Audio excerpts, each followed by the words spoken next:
BMCVTC channel Hindi channel में आप सभी का बहुत बहुत स्वागत है।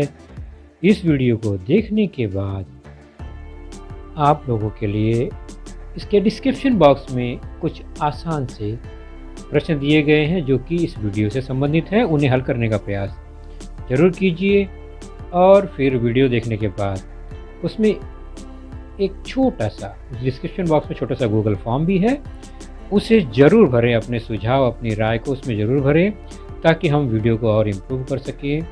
और अंत में इस चैनल को अगर आपने सब्सक्राइब नहीं किया है तो ज़रूर सब्सक्राइब कीजिए ताकि आपको नए नए आने वाले वीडियो की सूचना मिलती रहे। तो चलिए देखते हैं अपना वीडियो।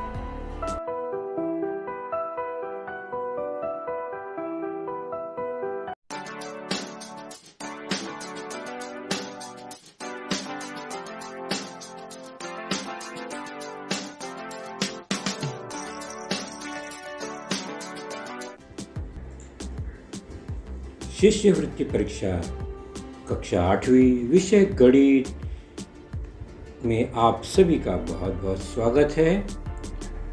आज का हमारा जो लेसन होगा वह होगा घटक दूसरा में ही चल रहा है, जो कि संख्याओं पर की जाने वाली संक्रियाएं। इसी घटक के अंतर्गत हमारा जो आज का टॉपिक है वह है 2.5 घातांक। तो घातांक से पहले हमने कई टॉपिक पर चर्चा की है, तो आगे बढ़ते हैं और आज का जो टॉपिक घातांक उस पर हम चर्चा करेंगे। तो घातांक को शुरू करने से पहले हमने कक्षा अध्यापन में यानी 8वीं कक्षा में 7वीं कक्षा में हमने घातांक से संबंधित कुछ जानकारियाँ हासिल की है, उस पर चर्चा करना बहुत ज़रूरी है क्योंकि हमें वह याद रहना चाहिए। चलिए थोड़ा याद करते हैं उसको फटाफट। जैसा कि हमें दो क्रियाएं पता है, बार बार जोड़ना, बार बार गुणा करना एक ही संख्या का। दोनों में क्या फ़र्क है? उदाहरण के तौर पर यह एक संख्या 2 है, दोनों तरफ हमने 2 लिखा है, लेकिन फ़र्क क्या है? तो लेफ्ट साइड में हमने उसे जोड़ा है और राइट साइड में हमने उनमें गुणन की क्रिया की है, गुणा किया है। तो बार बार जोड़ने की क्रिया से हमें गुणा की क्रिया मिलती है। 2 को 5 बार जोड़ा तो वह बन जाता है 2 गुणे 5, जबकि बार बार गुणा करने की क्रिया एक संख्या को वह बन जाता है इस तरह से घातांकित संख्या। 2 का 5 बार गुणा हुआ है तो यह है 2 की घातांक 5। तो 2 गुणे 5 और 2 घातांक 5, यह अलग अलग रिजल्ट मिल रहा है क्योंकि अलग अलग क्रिया हम देख रहे हैं।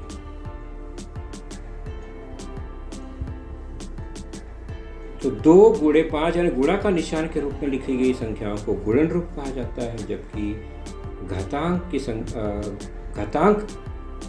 का प्रयोग किया गया जो संख्या है वह है घातांकित संख्या इंडेक्स फॉर्म, जिसमें जिस संख्या का बार बार गुणा होता है, जिस संख्या का, वह बेस आधार कहलाता है और जितनी बार गुणा होता है वह इंडेक्स या घातांक कहलाता है। ये कॉमन सी बात है, हमने ये कक्षा 7वीं और 8वीं में भी इसे हमने देखा है। इन्हीं घातांकित संख्या पर हम आज चर्चा करेंगे, index form of the number, और उसके बाद स्कॉलरशिप में कैसे प्रश्न बनते हैं इस पर उस पर चर्चा करेंगे।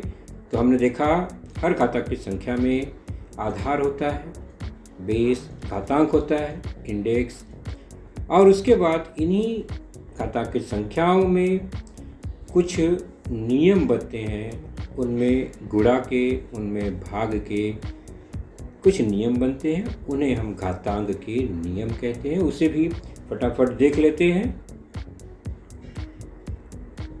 घातांकित रूप, इंडेक्स फॉर्म और गुणन रूप में अंतर आपने देखा। गुणा के रूप में लिखा गया संख्या गुणन रूप और घातांक के रूप में लिखा गया संख्या घातांक रूप। जैसे कि 2 गुणे 2 गुणे 2 5 बार गुणा, तो ये गुणन रूप हुआ।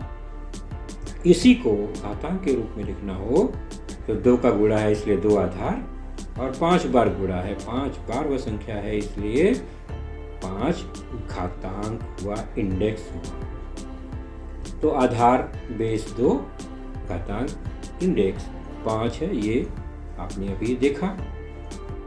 तो उसी प्रकार यहाँ पर उदाहरण देख रहे हैं 5 बार, और 5 का 3 में गुणा है, 3 में नहीं 5 का 3 बार गुणा है, ध्यान रखेंगे 3 में नहीं है 3 बार, तो वह हो गया आधार उसका 5 है क्योंकि 5 का ही गुणा है, और कितने बार गुणा है 3 बार, तो वह उसका घातांक इंडेक्स हो जाएगा। तो आधार और घातांक आप फटाफट पहचान रहे हैं। अब अगर ए का गुणा यहाँ पर 4 बार है तो आधार ही ए होगा, और 4 बार गुणन है इसलिए उसका घातांक 4 होगा। इतना तो क्लियर है, आसानी से आप समझ जाएंगे, समझ गए हैं, क्योंकि हमने पिछली कक्षा में देखा है और 8वीं कक्षा में भी घातांक और घनमूल आपने इस पाठ में यह देखा होगा। अब चलते हैं इन्हीं घातांकित संख्याओं के कुछ नियम को देखते हैं, लॉ ऑफ इंडाइसिस। क्या नियम कहता है कि यह गुणन रूप है संख्या का और यह घातांकित रूप है। ओके, ए का गुणा 5 बार है और ये घात 5 या ये घातांक 5।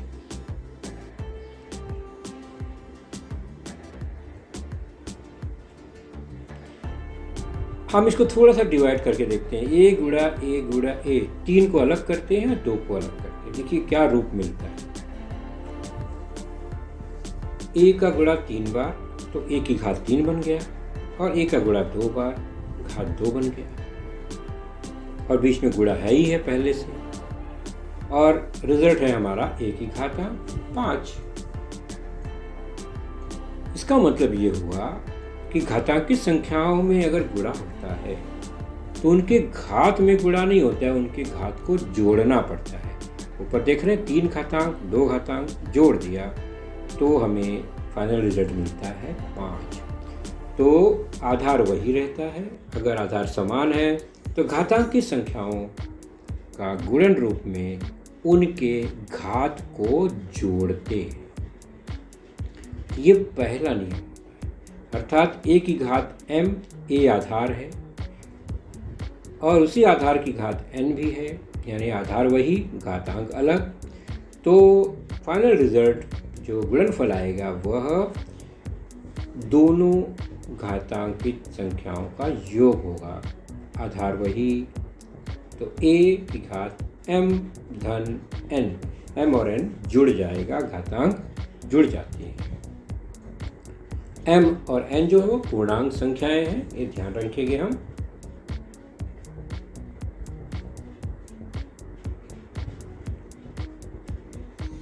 तो m और n पूर्णांक संख्याएं हैं, हमेशा ये रखेंगे, इसे बार बार बताने की जरूरत नहीं है, ये घातांक है।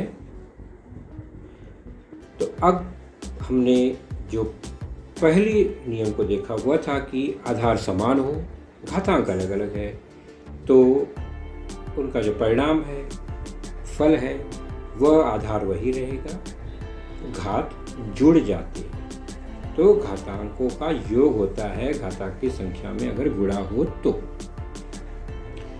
पहला। दूसरा है ये, अगर घातांकित संख्या में भाग हो, आधार वही है, घातांक अलग रहेगा, तो क्या हो?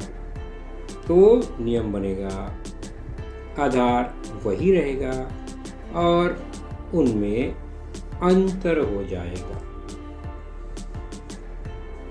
जो भाज्य है ना, पहले ए की घात m, तो उस घात में से जो भाजक है ए की घात n का घातांक घटा देंगे, m माइनस n होता है हमेशा।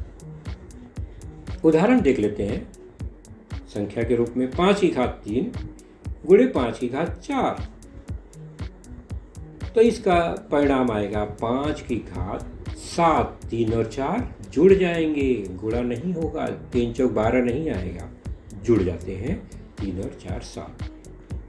ठीक ऐसे ही अगर भाग की क्रिया हो तो क्या होगा? 5 की घात 3 भागे 5 की घात 4। तो नियम कहता है घातांकों में घटाने की क्रिया अंतर आएगा, तो 3 ऋण 4 बराबर ऋण 1 आएगा। 5 की घातांक ऋण 1। और एक उदाहरण लेते हैं, 5 की घात 5 भागे 5 की घात 3। तो अब यहाँ पर क्या हो गया? वही क्रिया, भाग है घातांक की संख्या में, तो घातांकों में घटाने की क्रिया होगी। 5 की घात 5 में से 3 घातांक घट जाएगा, 2 आएगा, तो 5 की घात 2 आ गया। तो 2 नियम मिल गया। घातांकित संख्या जिनमें आधार समान है उनमें गुणा होने पर क्या होता है और भाग करने पर क्या होता है। आगे बढ़ते हैं। m और n पूर्णांक संख्याएं हैं। a की घात m और उस पूरे की घातांक n है, यानी घातांक पर घातांक है, तो रिजल्ट क्या आएगा? तो घातांक पर घातांक हो तो रिजल्ट में घातांकों का गुणा होता है। यहाँ पर घातांक में गुणा की क्रिया होगी, तो पहला घातांक m उसमें पूरे का घातांक n से गुणा हो जाएगा।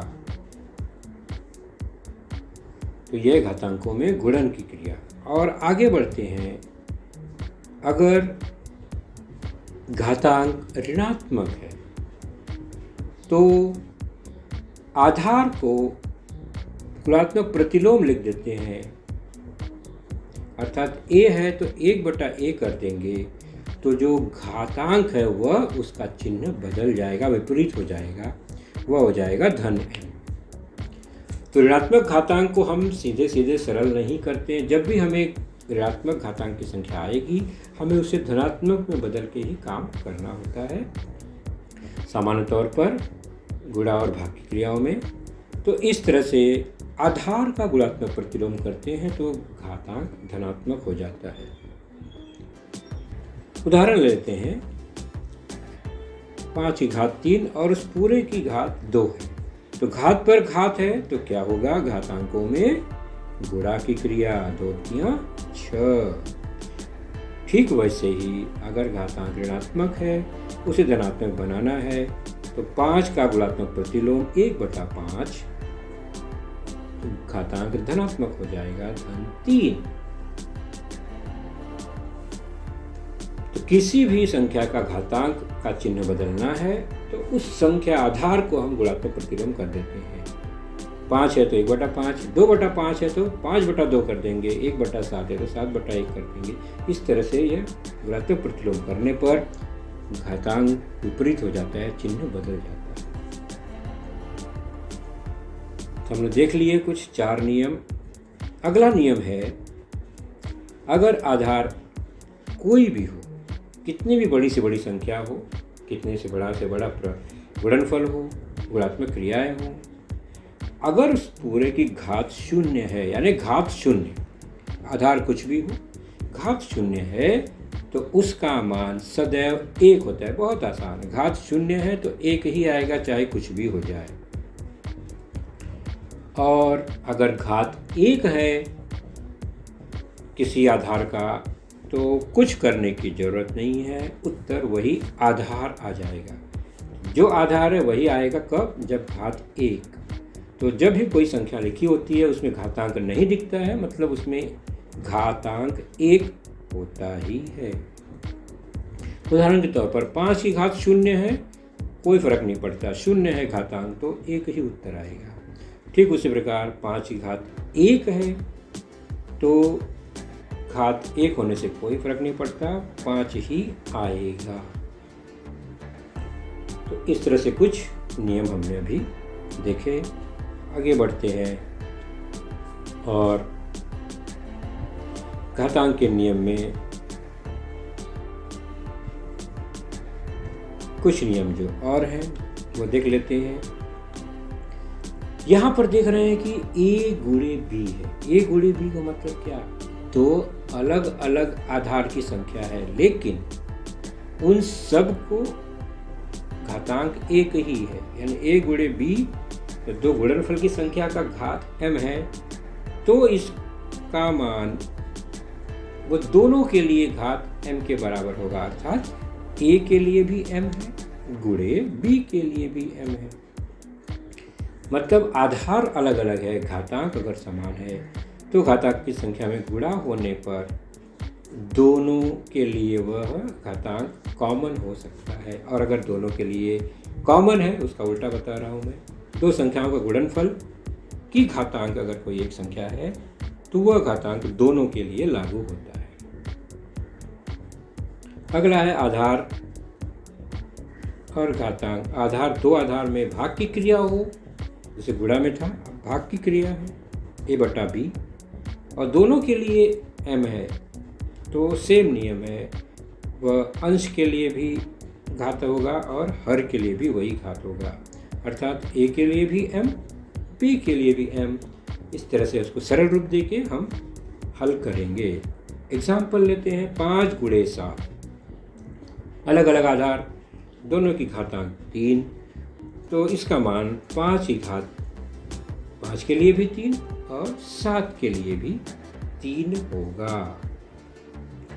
ठीक उसी प्रकार 5/7 हो और उनकी घातांक 3 हो, तो 5 के लिए भी घातांक 3/7 के लिए भी घातांक 3 ही होगा।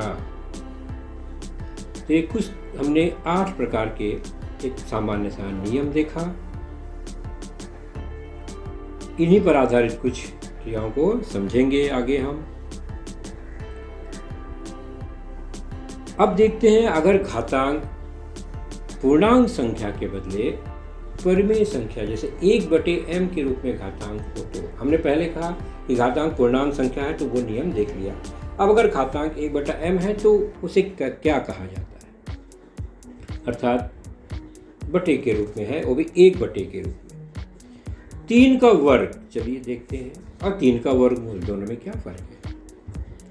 जैसा कि हम जानते हैं 3 का वर्ग मतलब 3 का ही गुणा 2 बार, और 3 का वर्गमूल का मतलब होता है कि 3 किसके वर्ग से बनता है? नहीं समझा आप? 3 का वर्गमूल मतलब ऐसी संख्या पता लगाना है जिसका 2 बार गुणा करने पर 3 है। यानी यहां पर हमें क्या पता लगाना है? वह आधार पता लगाना है जिसका गुणा करने पर 3 आता है, तो उसको कहते हैं 3 का वर्गमूल। 3 का वर्गमूल को चिन्ह हटाकर लिखना हो तो इस तरह लिखा है, घात के रूप में, और वो भी 1/, के रूप में। 1/2 का मतलब होता है दूसरा मूल यानी वर्गमूल। तो अब देखिए दोनों में अंतर, 3 का वर्ग और 3 का वर्गमूल। तो घातांक को 1/, के रूप में लिखते हैं तो वह मूल बन जाता है। वहां पता लगाया जाता है कि मूल में क्या है, यानी किसके वर्ग से 3 मिला। तो घातांक 2 है पहले में, और दूसरे में जो संख्या बटे में आती है उसको मूल कहा जाता है। बिना बटे के हो तो वह घातांक, और बटे के रूप में हो नीचे जो हर है वह मूल कहलाता है। और यह करने का निशान करने के रूप में लिखते हैं। और मूल को करनी के अंदर नहीं, करनी के बाहर जो कॉर्नर बना है कोण जैसा, उसके अंदर 2 लिखा जाता है, तो वह वर्गमूल कहा जाता है। अगर वहाँ 3 होगा तो तीसरा मूल घन मूल, वहाँ अगर 4 होगा तो चौथा मूल, जितना मूल निकालना है वहाँ लिखा जाता है। वर्गमूल के लिए 2 लिखना आवश्यक नहीं है, करनी लगने का मतलब ही है कि वर्गमूल निकालना है। तो करनी का मतलब वर्गमूल ही होता है, इसलिए 2 लिखा नहीं जाता है। उससे ज़्यादा मूल निकालना हो तो वहाँ लिखना पड़ेगा।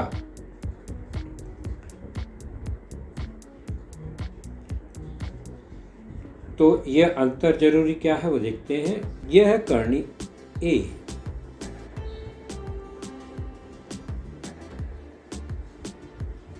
अंदर जो ट्रायंगुलर रचना, एंगुलर रचना यानी कोण की जैसी रचना है, उसके अंदर जो लिखा गया है वह मूल दर्शाता है। तो ए का वर्गमूल है ये, दूसरा मूल पूछा गया।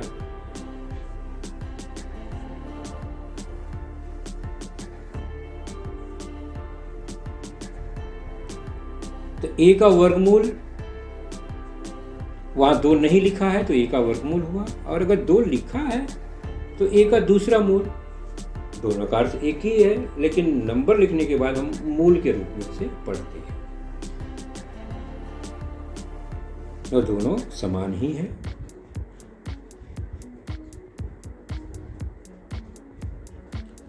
अब यह क्या है?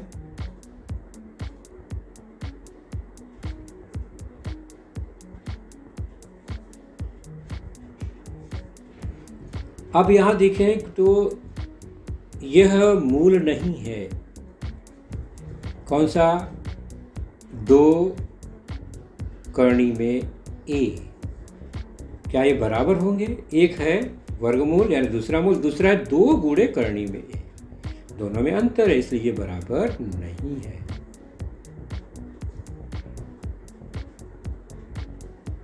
उसका मान है 2 गुणे और फिर ए का वर्गमूल। तो ए के वर्गमूल का दुगना है।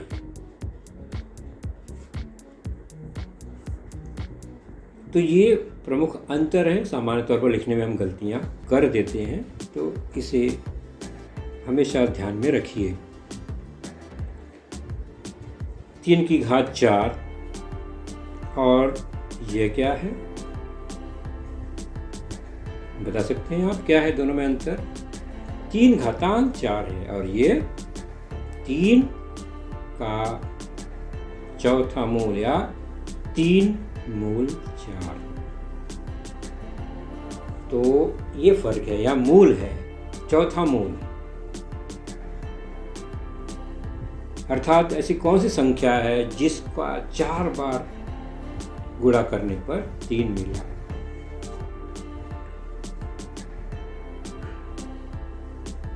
तीन की घातांक 4 पढ़ते हैं पहले को, 3 का चौथा मूल पढ़ते हैं।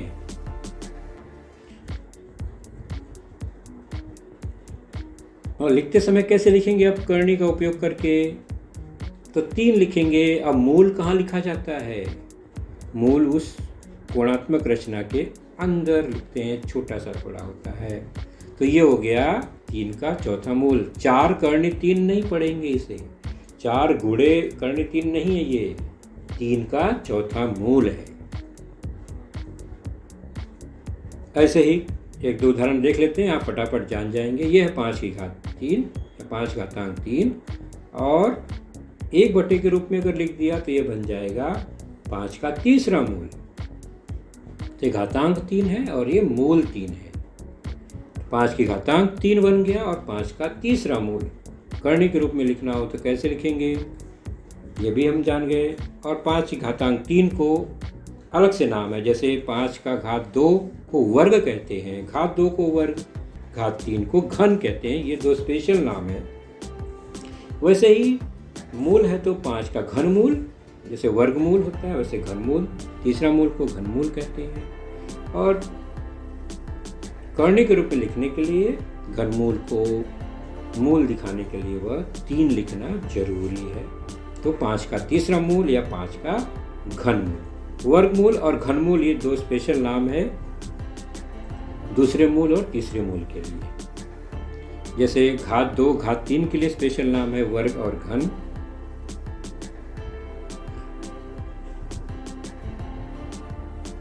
इसी जानकारी को आगे बढ़ाते हैं। 50 की घातांक 10 लिखना हो तो कैसे लिखेंगे? 50 घातांक 10 आप लिख लेंगे। अब से घातांक 10 आ गया।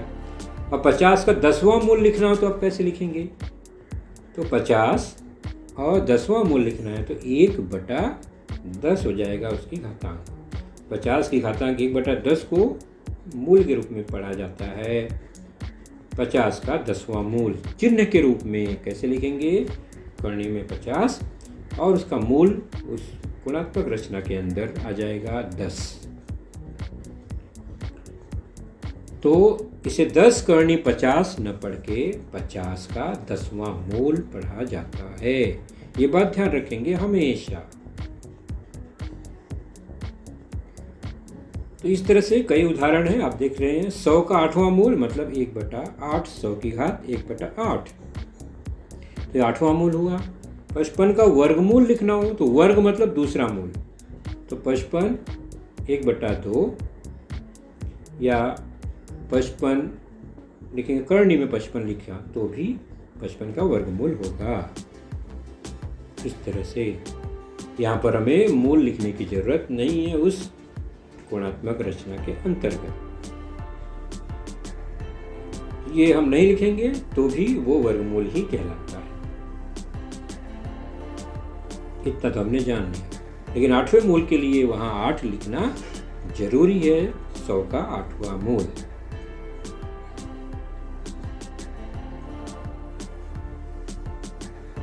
तो a का 8वां मूल मतलब a की घात 1/8। इतना तो हम समझ ही गए हैं।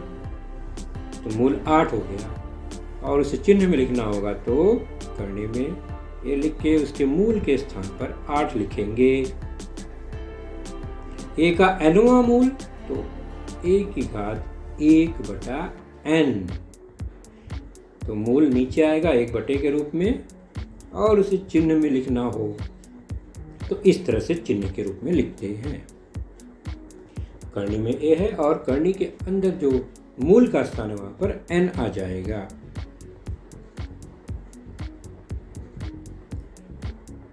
तो ये सब चर्चाएं हमने की मूल और वर्ग के। वर्ग और मूल क्या है? तो संख्या का दूसरा मूल, संख्या का वर्गमूल स्पेशल,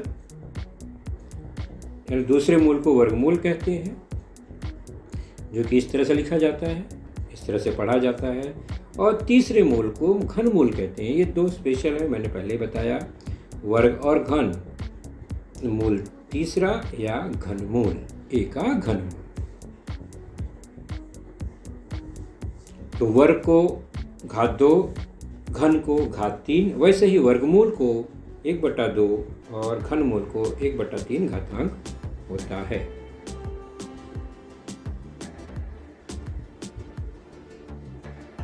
इसे क्या पढ़ेंगे? यहाँ पर तो घातांक 1 के रूप में न होकर 5/4 है।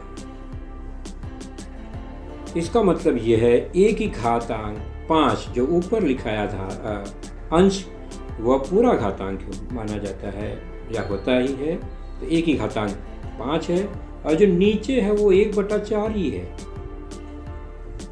इस तरह हम अलग कर देते हैं उसको, तो बन जाएगा a का चौथा मूल। तो को अलग अलग अगर ध्यान से देखें, अगर 5 की जगह पे 1 है यानी 1 से गुणा है, वो 5 हटाएंगे तो वहाँ 1 बचता है, तो 1/4 हुआ। इन दोनों को कंबाइन करेंगे तो ये बन जाएगा a की घातांक 5, ऊपर 5 है और नीचे चौथा मूल है, तो a की घातांक 5 का चौथा मूल। ये पूरा इस तरह से पढ़ेंगे। a की घातांक 5/4 को कैसे पढ़ेंगे? a की घातांक 5 और मूल जो है वो चौथा है, तो चौथा मूल। उसी प्रकार अब m की घातांक अगर 3/10 है तो क्या पढ़ेंगे? तो m की घातांक 3 हो गया पहले, उसके बाद 10वां मूल है का 10वां मूल। इसको उल्टा भी पढ़ सकते हैं। उल्टा मतलब m का 10वां मूल का घातांक 3, ऐसे भी पढ़ते हैं, अर्थ दोनों का एक ही है। अब a की घातांक m/n हो तो क्या पढ़ेंगे? तो a की घातांक m और उसका nवां मूल है का nवां मूल।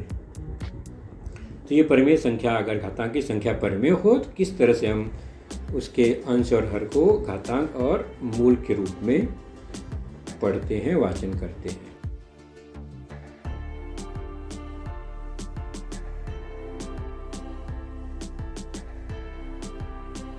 इसके आगे की जानकारी।